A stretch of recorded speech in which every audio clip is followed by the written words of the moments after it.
Merhaba Yasemin, hoş geldin. Merhaba, hoş buldum. Nasılsın? İyiyim, sen de. Ben de heyecanlıyım. Heyecanlıyım ben de. Bugün burada nelere rağmen bizimleyiz. Yani burayı bulmak bile benim için biraz zor olduğu için aslında görme sorunuma ve kötü şehirciliğe rağmen buradayım.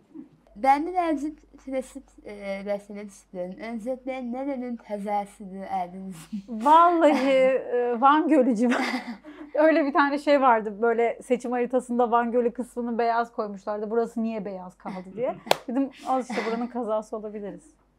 Birazcık bence bilmeyen yoktur ama çok kısaca bir bahsetmek istiyorum Erdeniz'in. Tamam, şöyle. Albinizm hem anneden hem babadan çekinik şekilde birleşerek, yani nadir şekilde birleşerek ortaya çıkan genetik bir bozukluk. Ve böyle 7-8 nesil boyunca kendisini gizleyip ortaya çıkabiliyor. Temelde vücudun pigment üretememesi ya da çok çok az seviyede pigment üretmesi sonucunda ortaya çıkan bir şey. Yani vücudunda saçını, kaşını, kirpiğini etkileyen bu pigmenti gördüğümüz yerlerde pigment yok. Ve görme bozukluklarıyla birlikte geliyor. Çünkü anne karnında pigment gözü besleyen bir şey. Pigment olmayınca göz gelişemiyor, beslenemiyor. Ve dolayısıyla çocuk az gören olarak dünyaya geliyor ve maalesef bunun hiçbir tedavisi yok. Dolayısıyla işte böyle beyaz ya da açık sarı olunması, gözün bozuk olması, güneşe hassasiyet. Çünkü bronzlaşamıyorum sizin gibi. Bir de kötü hissettiniz. Ay yok kız. Beyazlık aşkı biliyorsun, asillik göstergesi tabii. Kesinlikle. İşte bir de bazı albinizm türlerinde ama çok az nadir türlerin bazılarında bazı sağlık problemleri olabiliyor. İşte iç organların belli aralıklarla kontrol altında tutulması gerekiyor. Genel olarak böyle. Aslında Erdeniz'in bilinen kısmı dışında bir de bilinmeyen bir dövme türü var ve bildiğin kadarıyla sen %5 bir dövme tercih etmesi Evet. lazım. Ve sosyalleşmeyi, gezmeyi seven bir yetimler seni tercih ettiğin kadar. Hem şehir hayatında hem de dışarıda nasıl hallediyorsun? Halledebilir misin? Bununla doğunca bununla yaşamayı öğreniyorsun. İşte yani ilk başlarda tabii ki bir problem oluyor. Çocukluk zamanlarında okul hayatı dehşet zor oluyor. Çünkü her şey çok iyi görenlere göre tasarlanmış. Hani oturduğun yerden tahtayı görememek, kitapları, test kitaplarını, kitapçık föylerini, bunun ya da işte o kodladığımız şeyleri görememek bir sıkıntı. Ama bir şekilde onları atlattıktan sonraki genel hayatta sorun olmuyor. Sonradan %5 görmeye inseydim çok büyük problem olurdu eminim. Ama ben şu an %100 görmek ne demek hiç bilmiyorum. Daha önce hiç deneyimleyemedim. Dolayısıyla neyi kaybettiğimi de bilmiyorum. O yüzden çok bir problem olmuyor. Yani tabii ki ergenlik dönemlerinde ciddi bir sorundu. Çünkü artık öyle ergenlikte herkes kendini karşı cinse beğendirmeye çalışıyor. Böyle sevgili yapıyorlar falan. Bu noktada işte hem okul hayatında sorunlar yaşıyorsun. Dışarı çıktığında arkadaşlarını bulamıyorsun. Ya da bir yeri bulmak, aramak, tabelaları okumak sıkıntı. Öyle olunca bir de ergenliğin getirisiyle insan böyle neden ben böyle oldum, Allah'ım bu kadar insan arasında niye bana denk geldi gibi isyanlar çok doğal tabii ki oluyor. Ama zamanla teknolojinin de gelişimiyle bir şeyleri zamanla atlatıyorsun. Mesela ben şimdi bir şey göremediğim zaman hemen açıyorum telefonun kamerasını, zoomluyorum ya da hiç çekinmiyorum, insanlara soruyorum. Diyorum ki göremiyorum. En fazla diyorlar ki kör müsün, okuyamıyor musun? Diyorum ki kanka okuyabilsem sorar mıyım sence? Bu şekilde atlattım yani. Böyle kötü karşılaşmalara bir alternatif tadı geliştirdin mi? Yani sen de Ömer'le beraber üstleniyor musun yoksa artık kendini sakinleştirip cevap vermeyi becerebiliyor musun? Tabii ki ergenlik zamanında gelen kötü tepkilere, ki ben bayağı doğduğumdan beri bu tepkiler hep gelmiş. Önce anne babama, sonra da ben anne babamdan ayrı okul hayatına başlayınca bana çok geliyordu. Tabii ki sinirleniyordum, öfkeleniyordum. Çünkü küçük bir çocuğun gelip de saçını çekmek, peruk sanıp ya da niye saçın böyle beyaz, hayalet misin, Casper mısın denilmesi insanı sinir ediyor. Dolayısıyla albino çocuklarda genel görebileceğiniz bir sorun. Albino çocukların hepsi çok huysuzdur. Çünkü ister istemez hem güneşle mücadele ediyorsun, gözünü açamıyorsun. Bir yandan salak salak sorular geliyor. Bunlara adapte olmak çok zor. Ama işte ne zaman ki artık büyüdüm ve iyi arkadaş çevresiyle kendimi kabullendim. Artık daha sakince, önce derin bir nefes alıp sonra sakince durumu açıklıyorum.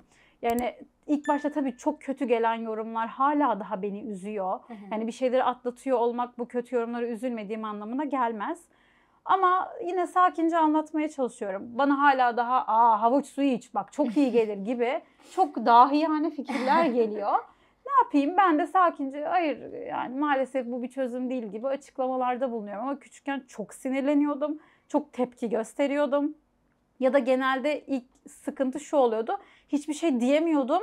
Nutkun tutuluyor, beklemiyorum. Yani metro bekliyorum, adam geliyor diyor ki telefonun dibine düşeceksin o kadar yakından bakılır mı? Gibi. Ne yapayım? Ya bir şey diyemiyorsun ama sonra sinirleniyorsun. Sonra niye cevap vermedim? Keşke bir şey deseydim. Ama şimdi onları artık atlattım. Ne yapayım yani? Genelde hep böyle övünme de pozitif miydi? Dövdüğünden de. Yoksa sen şöyle kendi kendine mi tezendin? Yani hayata bir kere dediğiniz dün hep yoksa söylemeden mi? Yok ben depresyona çok eğilimli bir insanım. Yani çünkü çocukluğumdan beri çok kötü yorumlarla karşılaşmak ki o görme problemi anlatılmaz yaşanır arkadaşlar. Yani her şey mi çok iyi görenlere göre tasarlanır kardeşim? Tabelalar çok yukarıda ve küçük. İşte okullarda zaten eğitim en önde bile otursan özel sıra yaptırmıştı babam. Ben yine göremiyordum. Alıyordum defterimi tahtada yani ayakta ders işliyordum. Çok onur kırıcı. Arkadaşlarım sürekli çekil falan diyorlar ve ister istemez insanı sinir ediyor, üzüyor. Bütün çocukluk dönemlerim ve ergenlik dönemlerim çok kötüydü ve gerçekten sürekli neden ben sorusunu çok soruyordum. Çünkü benim çok kalabalık bir ailem var. Yani söylemesi benim 44 tane öz kuzenim var arkadaşlar. Ve bu kadar insan arasında bu piyango niye bana patladı da bana denk geldi? Bunun isyanını çok yaptım. Babam bana sürekli Allah'la kavga ediyorsun diyordu. Gerçekten de öyle. Sürekli Allah'a hesap soruyordu. Niye ben bu kadar insan arasında diye. Sonra fark ettim ki bunu bana Allah getirmedi. Bu sadece 2 tane insanın bozuk genlerinin bir sonucu olarak ortaya çıktı. Yani bir genetik mutasyon ailemin de elinde olan bir şey değildi. Ve inanıyorum yani Tanrı da hiç kimseyi bu kadar kötü bir durumun içine bilerek sokmaz. Dolayısıyla ben bunun artık genetik bir sorun olduğunu ne zaman ki kabullendim, o da işte yine üniversite zamanıma denk geliyor. Ancak o zaman kendimi olumluya çektim. Ama orada da şöyle bir trik nokta var. Ben dedim ki bir ara, ben çok alıştım albinizme. Görme sorununu çözdüm. İşte beyaz olmamla barıştım. Hatta bunun artık olumlu yönlerini bulmaya çalışıyorum. İşte bir yere gittiğim an herkes beni tanıyor. Kimse beni unutmuyor. Çok güzel. Ama bir noktada ben albinizmin bana bazı hastalıklar getirebileceğini öğrendim. Az önce bahsettiğim gibi bazı albinizm türlerinin çok ciddi hayati problemleri olabiliyor. Ve ben bunu öğrendiğimde tekrar bir dibe çöktüm ve nasıl yani ben o zaman ileride kötü bir şekilde ölebilir miyim? Evet. Ve bunu duymak beni tekrar ergenliğimdeki gibi dibe çökertti. Ama sonra dedim ki yani ağlasam da ben günün sonunda aynı senaryoya geleceğim. Gülsem de dolayısıyla bir şekilde madem böyle bir kısıtlı süremiz var. Bunu verimli kullanmak lazım. Sürekli ağlayarak ancak göz torbalarım şişer yani. Yapacak hiçbir şeyim yok. O yüzden kendimi ittim yani bir şeyler yapmaya. Biraz işte tiyatro yapayım, şunu da yapayım, dalış da yapayım diye fazla her yere daldım. Ama iyi ki de yapmışım. Bir de sen tüm bestecilerden bir farkındalık yaratıyorsun. Yani çocuklara, ailelere de muazzam bir şey bence yaratıyorsun. Özellikle tebrik ederim, teşekkür ederim. Sosyal medya fenomenlerin için. Nasıl karar verdin dersine? İşte tam bu bahsettiğim hastalıklarımın çıkabileceği ihtimalini öğrenince dedim ki tamam yani bir şey bulmak lazım buna. Ben bu yaşıma kadar geldim bir şeyleri hallettim. Ama yeni gelen albino çocuklar var. Kardeşim sıfırdan da Amerika'yı keşfetmeye gerek yok. Ortada zamanında bunu yaşayıp çözüm bulmuş insanlar var. O zaman ben bu çözümlerimi anlatayım ki hem de sosyal medya, yani sürekli sosyal medyada artık oyun videosu, makyaj videosu görmekten yeto. Bir noktada bunun avantajını yani kullanmak lazım. Ben de dedim ki tamam anlatayım. Allah'tan da gençler bu arada çok merak ediyorlar, ilgi çekiyor. O yüzden de mutluyum yani. İnsanlar öğrenip bana senin sayende şunu öğrendik, senin sayende küçük çocuklar var mesela okullara gidiyorum, söyleşi yapıyorum.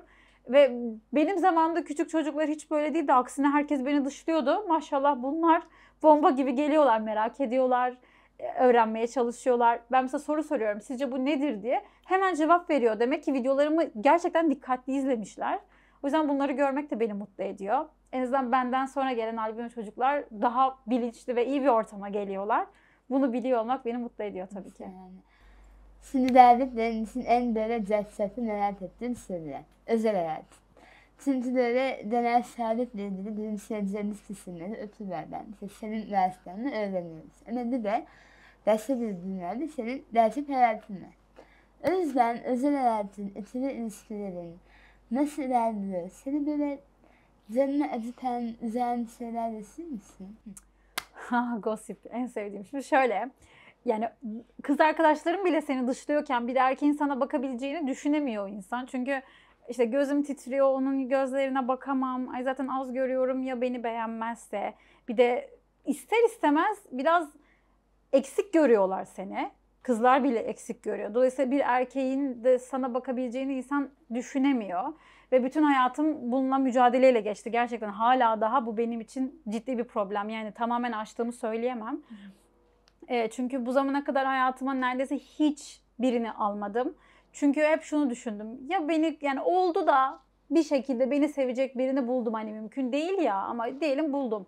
Ya beni kıracak bir şey söylerse, ya görme bozukluğumla ilgili bir şey derse, ya da ya ailesi beni istemezse gibi pek çok problem yüzünden hiçbir zaman biriyle sevgili olmadım. Yani ki bana arada gelen kişilere bile inanamıyordum. Çünkü nasıl beni sevebilirsin? Benim ciddi bir görme bozukluğum var, göremiyorum.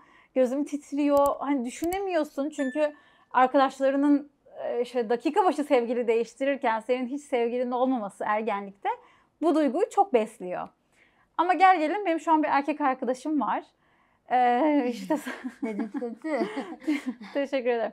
Ya erkek arkadaşım beni gayet hiç bu problem bile olmadı ve hiç konuşmadık bile üzerine. Yani beni gayet kabulleniyor ve bana çok yardımcı oluyor. İşte benim yerime güneş kremini hatırlatıyor. Göremediğim ve gözümü açamadığım zamanlarda yönlendiriyor. Aşkım şimdi kaldırım var, şimdi basamak var gibi. Çok güzel. Ama şu an ciddi bir problemim var ki tam da korktuğum şeyi çekmişim. Ailesi beni albino olduğum için istemiyor. Ah, gerçekten boomerlar. Çok zor. Yani bunu nasıl anlatabilirim bilmiyorum. Hani videolarda anlatmaya çalışıyorum ama orada bile şöyle bir düşünce oluyor ister istemez yaşlılarda. Aa, işte görme bozukluğu var. Bu bir evi çekip çeviremez. Aa, işte bizim çocuğumuza zahmet verir.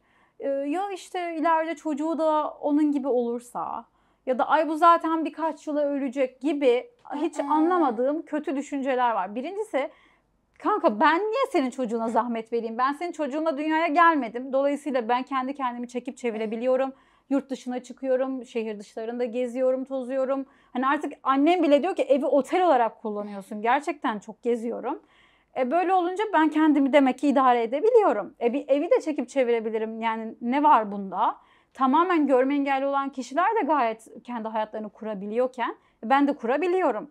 Ama bunu hiç bilmeyen insanlara anlatmak işte, dediğim gibi, yani önceki nesil daha kötüydü. Şimdiki nesil daha anlayışlılar. İnanıyorum benim ilerideki nesiller çok daha rahat ve bu konu bile olmaz yani. Ama şu an bu benim için bir tabu. Bunu nasıl aşacağım bilmiyorum.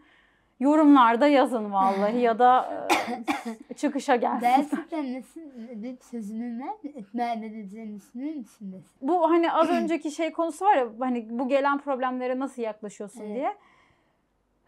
İşte Nefes üzülüyorum. Nefes alarak. Yani üzülüyorum, gerçekten bu beni üzüyor. Ama bir noktada da ne yapayım yani, ben bu insanları değiştiremem. Umarım hidayete ererler bir noktada. Anladım. Teşekkür ederim. Ben teşekkür Bana ederim. söylemek istediğin şeyler mi? Ee, Evet. Seninle düşün- ilgilenmiyorum. Ben konuşmaya geldim. Düşünüyorum. Yani senin de büyük ihtimalle benimkisi gibi okul zorbalıkların çok fazla oldu. Evet. Ben çünkü 18 yaşından sonra aslında kaybettim. Ha, Evet. o zaman tamam, peki sonrasında insanlara bunu anlatırken?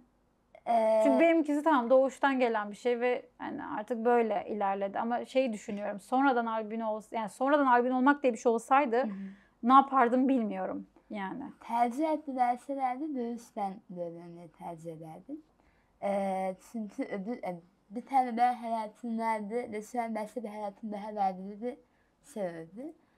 O yüzden de evet dövüşmemesini tercih ederdim. İnsanlara anlatırken de ben Süt yanlış bir söylediğini sertmedim ve sinirleniyorum. Nedense bilmiyorum. Öfkelenmeye başlıyorum. İşte dediğim gibi bu ilk başlarda böyle oluyor ama Evet. birkaç yıl sonra sen de zamanla hadi bakalım başlıyoruz'a geliyorsun ve anlatmaya başlıyorsun. İlk başta ben de çok sinirliydim. Evet. Deli gibi yani. Ve o karakterini işliyor hala daha şeyim. Biraz aileme karşı da daha öfkeliyim. Annem güzel karşım bu kadın da beni doğurdu yani 27 yıldır benim hayatımda. Hala daha bana diyor ki aa Ayşenur şuradaki çiçekleri görüyor musun ne kadar güzel. Sence görüyor muyum? Ama bu kadın ya bunu vallahi ısrarla yapıyor. Ya da mesela bir şey oluyor. Diyor ki orada ya görmüyor musun? O bir şeyi de yerden kaldırsan. Kanka görebilsem zaten inan kaldırırdım ama bu kadına da böyle sorunlarımız var. Çünkü şey yani hani her şeyi yapmayı o kadar öğrenmişim ki benim ailem görme bozukluğum olduğunu unutuyor. Yani gerçekten unutuyorlar ve bana sürekli Ayşenur şuradan şunu al. Yok işte işte hala daha bir yeri tarif ediyor bana. Diyor ki zaten orada ileride görürsün. Sence görür müyüm yani biliyorsun de beni. Benim de sen kendi hayatını normalleştirince etrafın döndüğüne hemen adapte oluyor. Ama Evet. aslında bilmiyorlar ki arkada derinin inanılmaz hızlı içerisinde Evet. yani. İşte. Evet. Mesela arkadaşlarıma tatile gitmeyi hiç sevmiyorum abi. Çünkü adamlar şimdi mesela alttaki zeminler bazen karışık oluyor otellerin lobilerinde ve basamak oluyor. Ben o basamağı bilemiyorum basamak mı orada yoksa hani karışık ya şekil anlayamıyorum. Arkadaşlarım önden yardırarak gidiyorlar. Ben de arkadan emekli ay acaba bir yerde basamak mı var? Bir şey mi var? Böyle onları takip etmek zorunda kalıyorum. Ya da mesela açık büfeler. Evet. Abi göremiyorum. O yemeğin ne olduğunu anlayamıyorum. Yani bir yemek elbet illaki. Ama anlayamıyorum ve yanımdakine diyorum ki kanka say. Başla. Vallahi hiç de önceden böyle şey yapıyordum. Böyle üzülüyordum, mahcup oluyordum. Ay zahmet mi veriyorum acaba diye ama yo yani o da bir zahmet kaç yıllık arkadaşım Evet. düşünebilir Yani diye öyle. düşünüyorum. Yani ben henüz şeydeyim, acaba zahmet mi veriyorum kısmındayım. Umarım birkaç sene sonra birbirlere Ay vallahi pardon ben onların aptal saptal aşk acılarını dinleyip hayatıma zahmet veriyorsam onlar da bir zahmet bunu söyleyiversin. yani senin için teşekkür ederim verdiğin için. Ben de teşekkür ederim. Senden sonra dinlemek istiyorum. Şöyle bir şey. Hikayesini paylaşmaktan çekinen, henüz cesaret edemeyen ama bizi izleyen insanlara onların motive şeyler söyleyebilir misin? Yani arkadaşlar ağlamak her zaman çok daha kolay bir yöntem. O yüzden kolaya kaçmayın. Yani 70 yaşına geldiğinizde huysuz, meymenetsiz bir yaşta olmaktansa ben var ya bak şu problemlerime rağmen bunları yaptım demek ve insanların kız helal olsun, kız ben olsam yapamazdım gibi böyle komik yorumlarını duymak inanın çok daha insanı böyle iyi ki yapmışım ya dedirtiyor. O yüzden kolaya kaçmak yerine biraz mücadele edin ya. Bir kere geliyoruz bu hayata. O yüzden boş verin istediğiniz gibi yaşayın ne olacak? Yani en fazla kaybolursunuz bir şey olur. Elinizin altında telefon var. İnanın her şeyi yapabilecek teknolojiye sahibiz şu an. O yüzden go girl. Teşekkür ederim. Ben de teşekkür ederim.